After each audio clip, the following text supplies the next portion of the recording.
I'm gonna be honest. I didn't think it was a big deal, but the Nate Bargatze SNL monologue from this past week. Again, we're recording this Friday night. The pod episode will drop Saturday. The Nate Bargatze SNL monologue popped up in my algorithm. I figure, okay, no big deal. I love stand up. I also love SNL. Though I do got to be honest. I got to be honest. I haven't been locked in this season. And if I'm being super honest, if you got me on the truth serum, if you got me telling all the stuff, I haven't watched a single episode this season. A couple of sketches, sure, online, but an episode, a full episode, haven't watched it. But the Bargatze monologue I watched.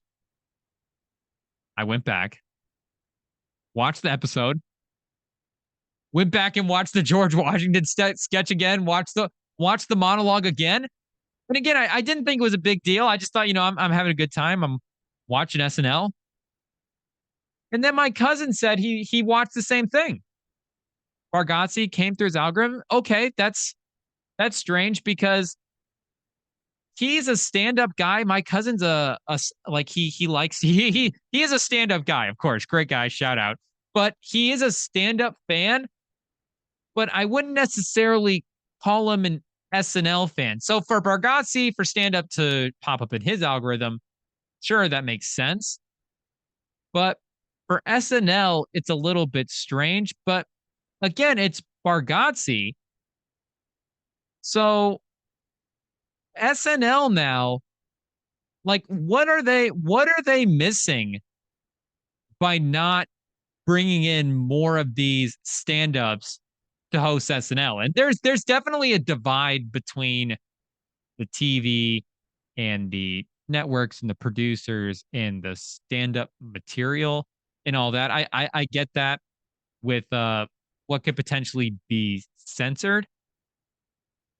But in terms of reaching comedy fans, like is SNL used to be in the position where, I mean, comedy fans, I mean, that's where you found out about comedy and about funny stuff and about funny people. It was through SNL. I mean, SNL was the mecca of comedy. And I mean, Carson, of course, too, in his run, there was some different stuff. But I mean, Saturday Night belonged to SNL, and the streaming services and the decline of television and cable networks and TV networks and satellite and all of that stuff it's definitely played a part in some of the SNL numbers and ratings on all of that stuff.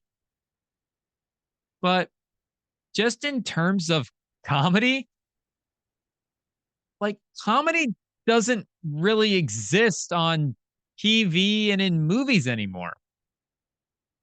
So I don't say that to be harsh, but I mean, for one, that means people aren't going to TV and movies, of course, but SNL just in general as the mecca, as the place where, as things are getting funneled to you, SNL is the thing that stands out as the best product. And of course, that funnel is not there anymore. But the fans of comedy are just not watching TV and movies for comedy in the same way.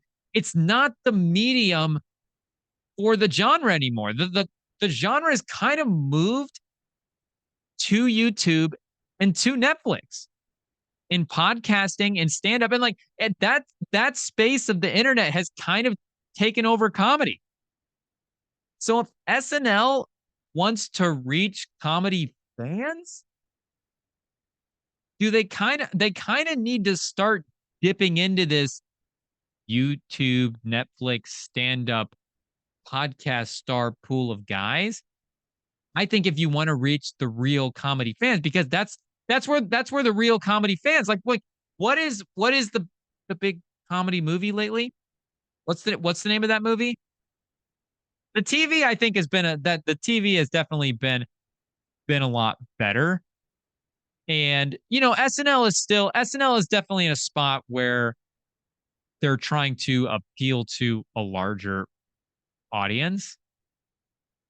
But I think the audience can still be large. So if you look at the stand-up comedians that have hosted SNL in the last 10 years, the people with a stand-up based background. So, there's a lot of people that have especially people that have come through SNL or passed through SNL the last decade and plus over the course of the show. A lot of people have improv backgrounds and theater and things like that. But the stand-up backgrounds that have hosted the last 10 years, Chappelle has done it 3 times.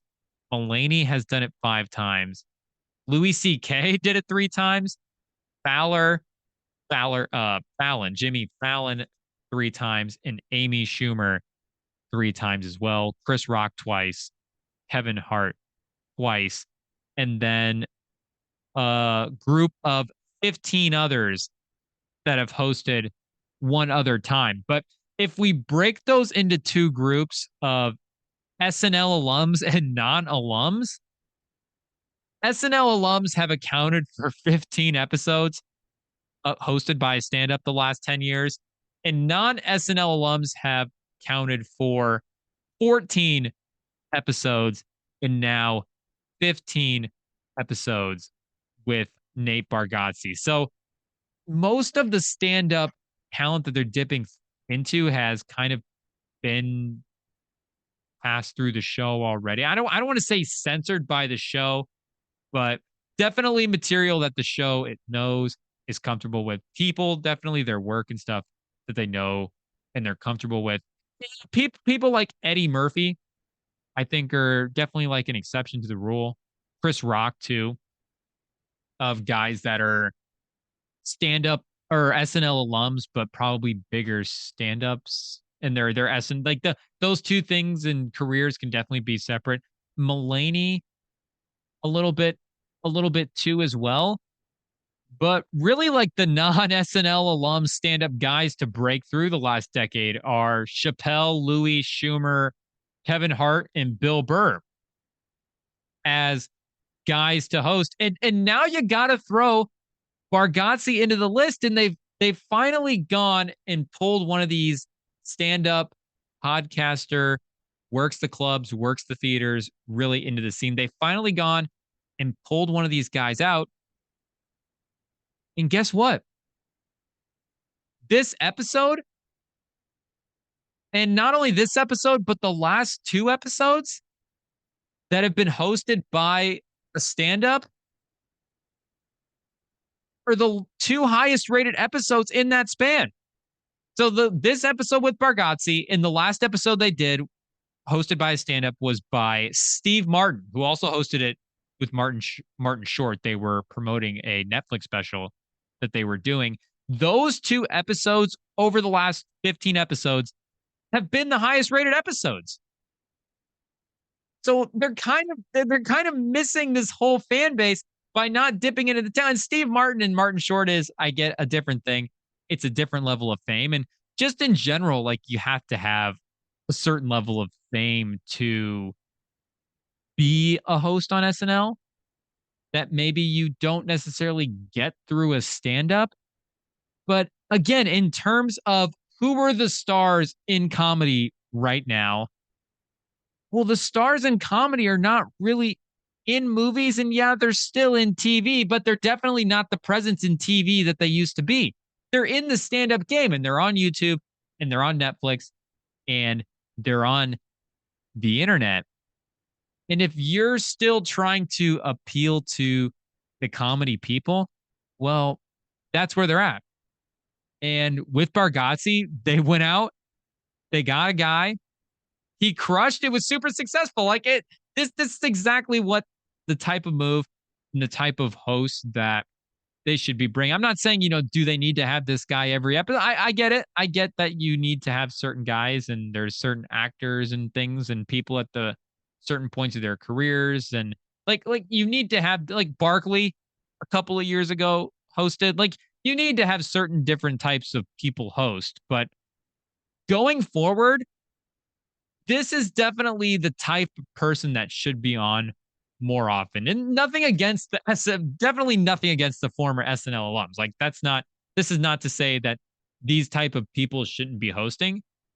But when Bargatze hosted, when Bill Burr hosted a couple of years ago, like those are big events and they bring in an audience that maybe doesn't or can kind of dip in and out of tuning into SNL. Like sketch comedy and stand up, they can be two different things, but they can also overlap. And SNL is, you get the monologue at the beginning and you get the sketches, and that's kind of the perfect place where it can happen.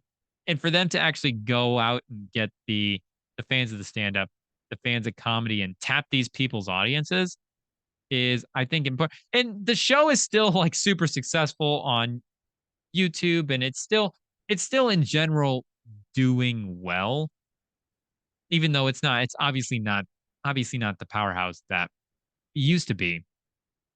But to be in a position to need to tap audiences is definitely a change of scenery. And it definitely, the thing is, the show definitely benefits from having these guys on. These episodes do well. These people want to see this. People know they're going to be hits. They know this guy's work is funny. And when you're tuning into SNL, you want to see funny. And when you're bringing on that stand up, you're going to get it. So going forward, like the types of guys that at least should be sprinkled in more often, like SNL. Can we take a look at like where's Matt Rife? Guys like that, where's Tom Segura? Where is Andrew Santino? Like, we need to start sprinkling these guys in because these guys are the stars of comedy right now. So if SNL is trying to be the mecca of comedy and trying to regain its place as the mecca of comedy, it needs to actually go out and get the comedy stars and get their fans and get people into the show. So people like that. I mean, Bobby Lee as well, who co-hosts a podcast with Andrew Santino, Bad Friends. And, you got the whole Andrew Schultz, Theo Vaughn, Norman, Giannis Pappas, Chris DiStefano, Tim Dillon. Like there's the whole talent pool. And, you could again, with the industry and the producers, and people are going to say things, but I do think there is a way for all of these guys and all of those types of talents to be funny in that type of environment. Because I mean, Burr was funny, Bargatze was funny, Chappelle's always been funny, Louis was funny. Like when they're on, they do well. Mulaney, these guys can figure it out. So it's definitely a move that SNL needs to make again. Definitely a place definitely some people they need to go reach out and start getting. And ironically, the one guy that kind of, if you're just looking at the stand-up landscape right now and going, who's the one guy that had a real who is having like a real breakthrough moment, funniest guy, if you had to have a guy to represent stand-ups, like who would that be? That guy is probably Shane Gillis. And if you're locked in, of course, to the SNL scene, the Shane Gillis backstory. And we're not going to rehash any of that. But I mean, that was definitely a moment. And for us to be where we're at now, where to look at the scene and go, there's a guy that should be doing it. And he's, who knows what the future holds. Who knows what happens there. But there's definitely, they definitely need to go out, get more stand-ups, get more comedians, because it's been successful. And the show is when the show is at its best when it's funny. And these are the funniest guys in the business right now.